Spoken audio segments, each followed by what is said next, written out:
Hello students, welcome to the channel WB free math solution. My name is Sneha Giri. जैसे कि हमने graph start किया था और ग्राफ का हमने एक्सरसाइज 3.1 पूरा कंप्लीट कर लिया है। आज हम नया एक्सरसाइज 3.2 स्टार्ट करने वाले हैं। तो इसमें भी उसी तरह के क्वेश्चंस है, लेकिन इसमें हम फर्दर और आगे की तरफ जानकारी लेंगे, नॉलेज होगी हमारी। तो इसमें आज हम 2 से 3 क्वेश्चंस यहाँ पे कवर करेंगे। ठीक है, तो वीडियो को बिना स्किप किए ध्यान से देखिएगा। तो चलो स्टार्ट करते हैं क्वेश्चन नंबर 1 से। क्वेश्चन नंबर 1 में देखिए क्या है एक्सरसाइज 3.2 का। निम्नलिखित बिंदुओं को ग्राफ कागज पर अंकित करें और बताएं कि कहाँ या किस अक्ष पर या किस पाद पर स्थित है। मतलब कि हमें ये किस क्वाड्रेंट पे स्थित है, किस एक्सिस पे स्थित है, ये बताना है। इस तरह के क्वेश्चन हम प्रीवियसली कर चुके हैं, तो मुझे बहुत ज्यादा एक्सप्लेन करके नहीं बताऊंगी, मैं शॉर्टकट में ही बता दूंगी आप लोग। तो चलो स्टार्ट करते हैं क्वेश्चन नंबर 1 का सोल्यूशन करना। ओके, तो इस तरह हमारा एक्सिस होगा। ये ग्राफ पेपर पे आप लोग को करना है, मैं बोर्ड पे करके दिखा रही हूँ क्योंकि प्रीवियस एक्सरसाइज 3.1 में हमने पेपर पे करके दिखा दिया है। अगर कोई कंफ्यूजन होगा तो आप वहां से चेकआउट कर लेना। ठीक है, यहाँ पे मैं आप लोग को कॉन्सेप्ट बता रही हूँ कि आपको कॉपी में कैसे करना है। तो इस तरह का ग्राफ पेपर होगा आपके पास। ठीक है, यहाँ एक्सिस हमने ड्रॉ कर लिया, XO, X dash, YO, Y dash. ठीक है, 2 एक्सिस हमारा, बीच में कट पॉइंट O है। ओके, तो ये 3,0 है पहला क्वेश्चन। ठीक है, plot the following points on the graph paper and find their position हमें पता करना है। तो पहला पॉइंट क्या दिया हुआ है, 3,0। इसका मतलब x का वैल्यू 3 है और y 0 है। तो x एक्सिस पे जाएंगे 1 2 3, मान लो अगर यहाँ पे है, y 0 है, कहीं नहीं मूव कर सकते हैं, तो यहाँ पे हो जाएगा। ठीक है, तो यहाँ आप आंसर क्या लिखेंगे, ऑन दी, आंसर में होगा on the positive direction of x axis. ठीक है, on the positive direction of x axis, मतलब एक्स एक्सिस पे है लेकिन पॉजिटिव डायरेक्शन की तरफ है। हिंदी वाले बच्चे लिखेंगे कि एक्स एक्सिस की धनात्मक दिशा की ओर, इस तरह आप लिख सकते हैं, या एक्स एक्सिस पर धनात्मक दिशा की ओर। ठीक है, अब है 0,8, मतलब x का वैल्यू 0, कहीं पे भी मूव नहीं कर सकते हैं, और y का वैल्यू 8 है, तो 8 एक्सिस पे ही मूव करेंगे हम। ठीक है, तो 0 से हम यहाँ पे मूव करेंगे, तो 8 हमारा अगर यहाँ पे आएगा तो ये क्या हो गया, ये भी positive direction of y axis आ रहा है, तो यहाँ पे लिखेंगे on the positive direction of y axis. ठीक है, आंसर यही हो जाएगा। ठीक है, नेक्स्ट क्वेश्चन है -5,0। तो -5, x का वैल्यू -5 है, माइनस एक्स की तरफ आएंगे 1 2 3 4 5, अगर यहाँ आ गए हम, एंड y 0 है, तो ये एक्सिस पे ही बन जाएगा, -5,0। तो ये कहाँ पे आ रहा है, अगर 0 जब भी हो तो आप समझ लेना कि वो एक्सिस पे ही स्थित होगा, जो पॉइंट होगा it is on the axis. तो हम इसका आंसर लिखेंगे ऑन द निगेटिव, ये negative direction of x axis है, ये पॉजिटिव डायरेक्शन होता है, ये निगेटिव होता है, एक्स डैश। तो लिखेंगे on the negative direction of x axis. ठीक है, जब भी 0 वाला टर्म्स हो तो आप समझ लेना कि वो एक्सिस पे ही है। फिर आपका 0,-6 आ रहा है, ये भी एक्सिस पे ही होगा, लेकिन इस किस एक्सिस पे होगा, ये y एक्सिस पे होगा। अब देखो, तो 0x का वैल्यू हम यहीं पे रुक जाएंगे, y नीचे की तरफ आएंगे क्योंकि -6 है, तो -6 अगर मान लो यहाँ पे आता है 0,-6, तो इसका आंसर क्या होगा, on the negative direction of y axis. ठीक है, y एक्सिस पे है लेकिन निगेटिव की तरफ है, नीचे की तरफ मतलब निगेटिव होता है, y डैश निगेटिव होता है। ठीक है, उसके बाद है 6,4। तो 6,4 क्या है, दोनों ही पॉजिटिव है और दोनों ही एक्सिस पे नहीं हो सकता है। 6x का वैल्यू अगर हम 6 यहाँ पे आते हैं और 4 ऊपर की तरफ जाते हैं, 1 2 3 4, तो वो जो पॉइंट मिलेगा हमें, वो यहाँ मिलेगा। वो पॉइंट देखने से पता चल रहा है कि ये फर्स्ट क्वाड्रेंट में है, तो इसे हम कैसे लिखेंगे, in the first quadrant, 6,4 in the first quadrant. Okay, ठीक है, जब 0 होगा तभी एक्सिस होगा, आप लोग ध्यान देना, जब भी 0 वाले टर्म्स आते हैं तो एक्सिस हो जाते हैं, और जब इस तरह के टर्म्स होते हैं तो क्वाड्रेंट पे आते हैं। ठीक है, अब है -7,4, एक्स का वैल्यू -7, तो ये माइनस की तरफ जाएगा। मान लो अगर -7 यहाँ आया एंड y पॉजिटिव में है 4 1 2 3 4 यहाँ, तो ये कौन से क्वाड्रेंट में आ गया, सेकेंड क्वाड्रेंट में। हम क्या लिखेंगे, इन दी सेकेंड क्वाड्रेंट। ठीक है, उसके बाद है 9,-9, 9 पॉजिटिव है, x का वैल्यू 9, अगर मान लो x हम यहाँ पे आते हैं 1 2 3 4 5 6 7 8 9, एंड -9 नीचे की तरफ जाएंगे, y का वैल्यू नीचे की तरफ है, पॉजिटिव होता तो ऊपर जाते, निगेटिव है तो -9 हम यहाँ आ जाते हैं। तो ये हो गया 9, -9। तो ये कौन से क्वाड्रेंट पे आ गया? Fourth quadrant. ठीक है, 9, -9। अच्छा, तो 9, -9 क्या लिखेंगे? In the fourth quadrant. ठीक है, ओके। अब है -4, -5, मतलब x का वैल्यू क्या है? -4 में है तो -x एक्सिस की तरफ आएंगी। मान लो अगर यहाँ पे 4 आया, ठीक है, एंड -5 यहीं से हम आगे बढ़ जाएंगे नीचे की तरफ, ऊपर नहीं जाके नीचे जाएंगे क्योंकि -5 है, तो वो यहाँ आएगा -4, -5। तो ये आपका कौन से क्वाड्रेंट में आ रहा है? थर्ड क्वाड्रेंट, इन दी थर्ड क्वाड्रेंट। तो इसी तरह हमने इसका आंसर कर दिया। ठीक है, होप आप लोग इसको ग्राफ पेपर पे करेंगे जैसे हमने प्रीवियस एक्सरसाइज में किया था। प्रीवियस एक्सरसाइज पूरा प्लेलिस्ट का लिंक मैं वीडियो के डिस्क्रिप्शन बॉक्स में दे दूंगी, आप लोग वहां से देख लीजिएगा। ठीक है, इसलिए मैंने इसको बोर्ड पे बताया क्योंकि मुझे ये फटाफट करना था। ओके, अब नेक्स्ट क्वेश्चन पे मूव करते हैं, क्वेश्चन नंबर 2। ओके, अब क्वेश्चन नंबर 2 में देखिए, ग्राफ कागज पर X O X dash and Y O Y dash परस्पर लंब खींचकर किन्हीं 5 बिंदुओं को अंकित करें जो तृतीय पाद पर स्थित है। मतलब कि थर्ड क्वाड्रेंट पे स्थित हो, ऐसे हमें 5 पॉइंट्स लेने हैं। ठीक है, 5 कोऑर्डिनेट्स लेने हैं। बहुत इजी है, इसमें भी हम टाइम वेस्ट नहीं करेंगे। ठीक है, तो क्वेश्चन नहीं लिख रही हूँ। सेकंड नंबर क्वेश्चन यही है कि let's draw X O X dash X dash and Y dash perpendicular lines. ठीक है, ओ यहाँ पे एक्स है, X dash and Y O Y dash. ये लेकिन हमें ग्राफ पेपर पे करना है, मैं बोर्ड पे कर रही हूँ। ठीक है, and plot 5 points on the third quadrant. Obviously this is the first quadrant and this is the second and this is the third quadrant. तो हमें थर्ड क्वाड्रेंट में 5 पॉइंट्स लेने हैं। और आप लोग को पता होगा कि थर्ड क्वाड्रेंट में जैसे कि मैंने बताया था, निगेटिव निगेटिव होता है, मतलब x का भी वैल्यू निगेटिव और y का भी वैल्यू निगेटिव होता है। ठीक है, अच्छा ये चीजें आपको याद रखनी होंगी। फर्स्ट क्वाड्रेंट में पॉजिटिव पॉजिटिव, ठीक है, सेकंड क्वाड्रेंट में ये तो निगेटिव हो जाता है x, तो निगेटिव पॉजिटिव हो जाता है y पॉजिटिव। ठीक है, थर्ड में निगेटिव निगेटिव, फोर्थ में क्या होता है? Positive negative. तो अगर ये चीजें आपको याद हो जाए ना, तो इससे रिलेटेड कोई भी क्वेश्चन अगर आपको मिले तो आप झट से कर लेंगे। ठीक है, तो हमें 5 पॉइंट्स कोई भी ले लेने हैं। तो पहले हम ले लेते हैं -1, -2। ठीक है, तो पहला पॉइंट हम कहाँ प्लॉट करेंगे? -1 x का वैल्यू है यहाँ, -2 ये भी नीचे ही जाएगा, 1 2 यहाँ हमने प्लॉट कर दिया। ठीक है, तो ये हो गया कितना? -1, -2। उसके बाद हम ले लेते हैं कुछ भी, ले लेते हैं -7, -2।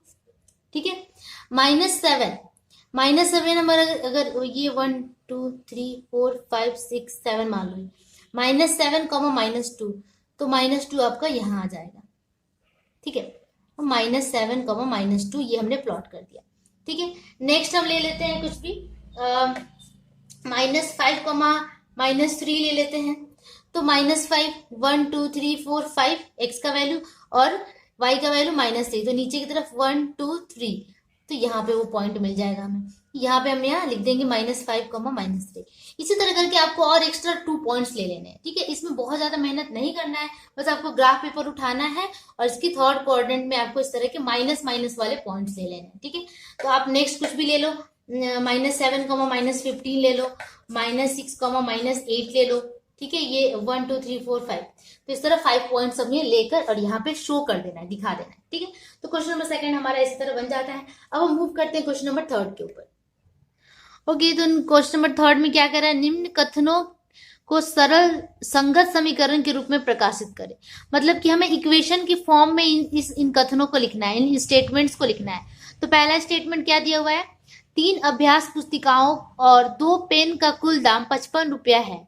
4 अभ्यास पुस्तिकाओं और 3 पेन का कुल दाम 75 रुपया है। तो इसे हमें क्या करना है? समीकरण की फॉर्म में लिखना है। आप लोगों को समीकरण बनाना आता होगा, लेकिन यहाँ पे हमें समीकरण को ग्राफ के हेल्प से सॉल्व करना है, इसलिए पहले हमें समीकरण बनाना सिखाया जा रहा है। इसके बाद जो क्वेश्चंस आएंगे उसमें हम ग्राफ पेपर पे प्लॉटिंग करके उसका सोल्यूशन करके दिखाएंगे। तो चलो एक एक करके इसे बनाते हैं। तो क्वेश्चन में क्या दिया है कि total price of 3 exercise copies and 2 pens is 55। ठीक है, तो मान लेते हैं, मैं डायरेक्टली आंसर कर रही हूँ, आपकी बुक में क्वेश्चन दिया हुआ है। ठीक है, तो मान लेते हैं कि let cost of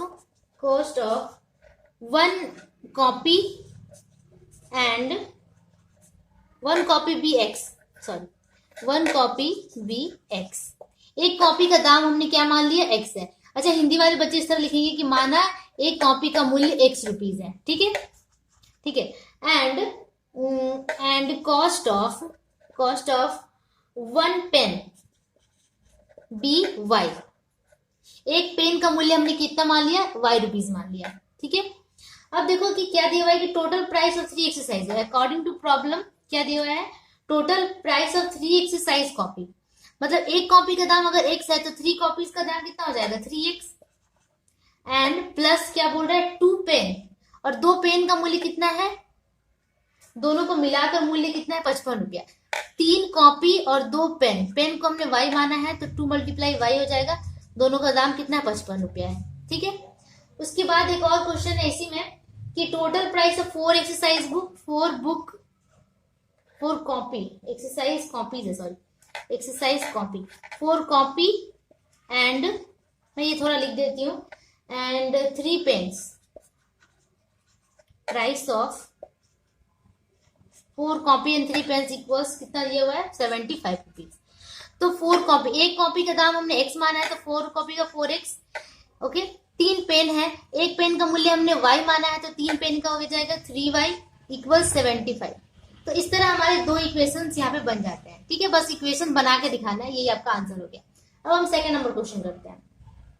student after 1 question number second हम करने जा रहे हैं, इसमें भी वही करना है, थर्ड का सेकंड में भी फॉर्मेशन ऑफ इक्वेशन, मतलब इक्वेशन को सिर्फ फॉर्म करना है। क्वेश्चन इस तरह कह रहा है, 2 संख्याओं का योगफल 80 है और इन संख्याओं के वियोगफल का 3 गुना बड़ी संख्या से 20 अधिक है, ठीक है। तो हमें क्या करना है कि एक इक्वेशन फॉर्म करना है, तो चलो इसे हम करते हैं। क्वेश्चन मैं इंग्लिश में रिपीट कर दे रही हूँ कि सम ऑफ 2 नंबर्स कितना दिया हुआ, 80, and thrice the difference of these numbers is 20 more than the larger number, ठीक है। तो हमें तो पहले वो 2 नंबर्स नहीं पता है, वो 2 नंबर हमें मानने होंगे, तो हम क्या लिखेंगे, लेट द 2 नंबर्स बी, मैं आंसर डायरेक्ट कर रही हूँ, क्वेश्चन नहीं लिख रही हूँ, ठीक है। Let the 2 numbers be x and y, ठीक है। हमने 2 नंबर यहाँ पे दिया है ना कि 2 संख्याओं का योगफल 80 है, तो हमने 2 संख्याओं को x और y मान लिया, ठीक है। इसके बाद क्या बोल रहा है कि यहाँ पे देखो difference of the larger number और स्मॉलर नंबर की बात हो रही है, तो हमें मानना होगा यहाँ पे, ओके। देन हमने नंबर मान लिया कि वो 2 नंबर्स क्या है, x एंड y है। उसके बाद का कंडीशन क्या कह रहा है, उसके बाद कह रहा है कि 2 संख्याओं का योगफल 80 है और इन संख्याओं के वियोगफल का 3 गुना बड़ी संख्या से 20 अधिक है। तो यह बड़ी और छोटी संख्या की बात हो रही है, तो हम पहले क्या कर लेंगे कि एक लार्जर नंबर यहाँ ले लेंगे कि so that larger number, so that x is larger than y, x is greater than y, ये हमने मान लिया कि x बड़ा है और y छोटा है, ठीक है। अब अकॉर्डिंग टू द प्रॉब्लम क्या है, अकॉर्डिंग टू द प्रॉब्लम कि 2 संख्या का योगफल मतलब कि सम ऑफ द 2 नंबर्स क्या है, 80 है, that is x plus y equals, यहाँ पे according to problem x plus y is equals 80, ये 1 नंबर इक्वेशन हो गया हमारा। और सेकेंड नंबर इक्वेशन हम यहाँ से निकालेंगे कि लिखा हुआ है the difference of these numbers is 20 more than the larger number, ठीक है। डिफरेंस ऑफ दीज नंबर्स मतलब इन दोनों का difference of these numbers is 20 more than larger number. Larger number क्या है, x है, तो x प्लस 20, ठीक है। अच्छा, इसका thrice the difference of these numbers दिया है, तो यहाँ पे 3 into X minus Y is equal to X plus 20 हो जाएगा, इसे हम मान लेंगे सेकेंड नंबर, ठीक है। अब इन 2 इक्वेशन हमको यहाँ से मिल गए, लेकिन यहाँ पे देखो इस इक्वेशन को थोड़ा सा सिंप्लीफाई किया जा सकता है। एक बार और मैं इसका स्टेटमेंट रिपीट कर रही हूँ, लिखा हुआ है the thrice of the difference of these numbers, thrice of the difference that is x minus y, दोनों नंबर का डिफरेंस हो गया x minus y of these numbers is 20 more than the larger number। तो larger number क्या है, यहाँ पे x है, हमने x माना था, 20 more than this, ठीक है। तो इस तरह हमारा ये इक्वेशन बन गया। अब इस इक्वेशन को थोड़ा सॉल्व कर लेते हैं। 3x minus 3y equals x plus 20, और यहाँ से 3x minus x minus 3y equals 20, यहाँ से 3x माइनस x कर देंगे तो 2x माइनस 3y इक्वल्स 20। तो दूसरा इक्वेशन हम यहाँ लिखते हैं, दूसरा इक्वेशन हमें ये मिल गया। तब ये दो इक्वेशंस मिल गए, हमें बस इक्वेशन फॉर्मेशन करने के लिए कहा गया, आगे कुछ करने के लिए नहीं कहा गया, तो यही हमारा रिक्वायर्ड सोल्यूशन हो गया। ओके, अब हम मूव करते हैं क्वेश्चन नंबर 3 के ऊपर। ओके, अब हम करते हैं क्वेश्चन नंबर 3। थर्ड में क्या है, किसी भिन्न के अंश और हर के साथ 2 जोड़ने पर 7/9 मतलब 7/9 इसका मान, और भिन्न के अंश और हर से 3 घटाने पर इसका मान 1/2 हो जाता है। ठीक है, तो वो भिन्न क्या है, वैसे तो यहाँ पे बस फॉर्मेशन करना है, तो हम पहले वो भिन्न मतलब कि वो फ्रैक्शन मान लेंगे x/y, और यहाँ से इसे हम सॉल्व करेंगे। तो हम क्या मान लेते हैं, लेट मैं डायरेक्ट आंसर कर रही हूँ, let the fraction equals x/y। x/y हमने फ्रैक्शन मान लिया। ठीक है, उसके बाद क्या कह रहा है कि when 2 is added to the both numerator and denominator।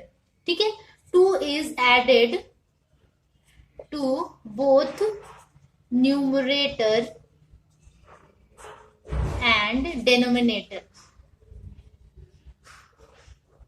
ठीक है, मतलब अंश और हर के साथ हम 2 जोड़ेंगे तो क्या होता है, its value will be 7/9, then value will be 7/9, इतना हो जाता है। ठीक है, ये हमने लिख दिया, लिखने की जरूरत ना भी थी। यहाँ पे अकॉर्डिंग टू प्रॉब्लम आप लिख सकते हैं, अकॉर्डिंग टू प्रॉब्लम, अच्छा दिख नहीं रहा है, अकॉर्डिंग टू प्रॉब्लम दिस। ठीक है, 2 is add to the both numerator and denominator, मतलब कि 2 हम न्यूमरेटर के साथ भी ऐड करते हैं और डिनोमिनेटर के साथ भी ऐड करते हैं, तो हमारा फ्रैक्शन 7/9 हो जाता है। तो ये हमारा पहला इक्वेशन मिल गया। उसके बाद क्या लिखा है, when 3 is subtracted from both then value will be 1/2। when 3 is subtracted with when 3 subtracted from both, ठीक है, then fraction will be, fraction कितना हो जाता है, 1/2। ठीक है, तो अब इसको भी हम इस तरह सॉल्व करेंगे। 3 दोनों से सब्सट्रैक्ट किया जाता है, x और y है पहले से, इसमें 3 हम माइनस कर देते हैं, तो फ्रैक्शन कितना हो जाता है, 1/2। तो 2 इक्वेशन हमें यहाँ से मिल गया, 1 और 2, यही 2 इक्वेशन हमें फॉर्म करने के लिए कहा गया है। तो इसी तरह ये बनेगा क्वेश्चन नंबर 3। अब हम मूव करते हैं क्वेश्चन नंबर 4 के ऊपर। ओके, क्वेश्चन नंबर 4 में देखिए क्या है, 2 अंकों की संख्या से दहाई का अंक इकाई स्थान के अंक का 2 गुना है। अंक द्वय का स्थान बदलने पर, अंकों का स्थान बदलने पर वह बनी संख्या मूल संख्या से 27 कम है, 27 कम है। तो ये बहुत ही इंपॉर्टेंट क्वेश्चन है, इस तरह के क्वेश्चंस आते हैं, तो चलो इसे हम करते हैं। ओके, तो क्वेश्चन में क्या कह रहा है, द 10th प्लेस। देखो कोई भी नंबर जो होता है, अगर 1 और 2 हम नंबर लिखते हैं तो इसे इकाई स्थान कहते हैं या यूनिट कहते हैं, यूनिट प्लेस कहते हैं इंग्लिश में, इकाई अंक, और इसे दहाई कहते हैं, और इंग्लिश में कहते हैं इसे 10th। ठीक है, तो 2 अंकों में हमेशा इकाई और दहाई या फिर यूनिट और 10th प्लेस होता है। ठीक है, तो क्वेश्चन क्या कह रहा है कि let the 10th place digit is twice the unit place digit of the 2 digit number. 2 digit का कोई नंबर है, उसका जो 10th प्लेस है, 10th प्लेस का जो डिजिट है वो ट्वाइस है यूनिट प्लेस के डिजिट से। तो सबसे पहले मान लेते हैं कि लेट द यूनिट प्लेस या फिर इकाई स्थान का अंक, इस तरह हिंदी में लिखेंगे, unit place digit equals x। ठीक है, ये मैंने समझाया था, इसे मैं मिटा देती हूँ। And 10th place digit equals y। Unit place को हमने x मान लिया और 10th को हमने y मान लिया। अब तो नंबर क्या बन जाएगा, नंबर इक्वल्स क्या हो जाएगा, देखो हमेशा इकाई को 1 से गुना करते हैं और दहाई को 10 से, मतलब यूनिट को 1 से करते हैं, यूनिट यहाँ पे x है तो इसे हम 1 से मल्टीप्लाई करेंगे, प्लस दहाई को 10 से, मतलब y को 10 मल्टीप्लाई y होता है, ऐसे होता है। तो ये कितना हो जाएगा, 10y प्लस x। तो हमारा नंबर कितना मिल गया, 10y प्लस x। ठीक है, ओके, तो नंबर हमारा क्या मिल गया, ओरिजिनल नंबर हमें ये मिल गया। अब अकॉर्डिंग टू प्रॉब्लम क्या कह रहा है, 2 अंकों की संख्या दहाई अंक इकाई स्थान के अंक के से 2 गुना है। ठीक है, इकाई अंक के स्थान से 2 गुना है, तो इकाई अंक हमारे कितना है, x है, और दहाई अंक इकाई अंक से 2 गुना है। ठीक है, तो दहाई अंक हमारा क्या है, y है, तो 2y हो जाएगा 2 गुना। ठीक है, तो ये हमारा पहला इक्वेशन बन गया। ठीक है, इसको मैं फिर से एक बार इंग्लिश में रिपीट कर देती हूँ। लिखा क्या है, the 10th place digit is twice, 10th place digit is twice the unit place. तो ये हमने यहाँ पे समीकरण लिख दिया, इक्वेशन। अब नेक्स्ट कंडीशन में क्या बोल रहा है कि अंकों का स्थान बदलने पर बनी संख्या मूल संख्या से 27 कम है। मतलब कि if we interchange the digits the resultant number will be 27 less than the original number. ठीक है, 27 less than the original number. तो पहले हम एक रिजल्टेंट नंबर बना लेते हैं। यहाँ पे क्या है, ओरिजिनल नंबर है 10y प्लस एक्स। तो हम इसको इंटरचेंज कर देते हैं, तो नया डिजिट हमारा बन जाएगा, नया नंबर बनेगा, तो ये हो जाएगा 10x प्लस वाई। ठीक है, अब क्या बोल रहा है, if we interchange the resultant number, ये हो गया resultant number, will be 27 less than the original number. ठीक है, 27 less than the original number, मतलब कि रिजल्टेंट नंबर 27 कम है ओरिजिनल नंबर से। ओरिजिनल नंबर हमारे पास क्या है, 10y प्लस एक्स। ठीक है, तो इस तरह का कुछ कंडीशन बन रहा है। ठीक है, मतलब रिजल्टेंट नंबर 27 कम है ओरिजिनल नंबर से। ठीक है, अब बात को बार बार समझिए, रिजल्टेंट नंबर 27 कम है ओरिजिनल नंबर से, तो ये हमारा यहाँ पे इक्वेशन बन जाएगा आराम से। ये जो है 10x प्लस वाई माइनस ये वाले टर्म को हम इधर ले लेंगे, 10y प्लस एक्स, अज्ञात राशियों को एक तरफ लिया जाता है। ठीक है, इक्वल्स 27। तो ये हो गया 2 नंबर इक्वेशन। इसी तरह इन दोनों इक्वेशन को हमने फॉर्म कर दिया और यही आपका आंसर है। ठीक है, होप आप लोग को समझ में आया होगा। मैंने अपनी तरफ से पूरी कोशिश की है एंड आप लोग को थोड़ा सा दिमाग लगाना है। अगर समझ में ना आए तो प्लीज उससे 2 से 3 बार जरूर देखिए, जिससे आपको ये चीज समझ में आ जाए। ऐसे बहुत ज्यादा टफ नहीं है। और क्वेश्चन नंबर 3 में यही 1 to 4 तक का ही क्वेश्चन था, आपका ये कंप्लीट हो गया। ठीक है, नेक्स्ट क्वेश्चन 4th नंबर से हम नेक्स्ट वीडियो में स्टार्ट करेंगे। और अगर वीडियो पसंद आए तो प्लीज लाइक कीजिए। हमारा वे ऑफ टीचिंग आपको अच्छा लगे तो हमें भी अप्रिशिएट कीजिए, सब्सक्राइब कीजिए, शेयर कीजिए, अपने फ्रेंड्स, क्लासमेट्स, टीचर्स के साथ भी बताइए और हमारे वीडियोस के बारे में नॉलेज दीजिए। ठीक है, तब तक के लिए keep practising, keep watching and don't forget to hit a bell icon. Bye bye.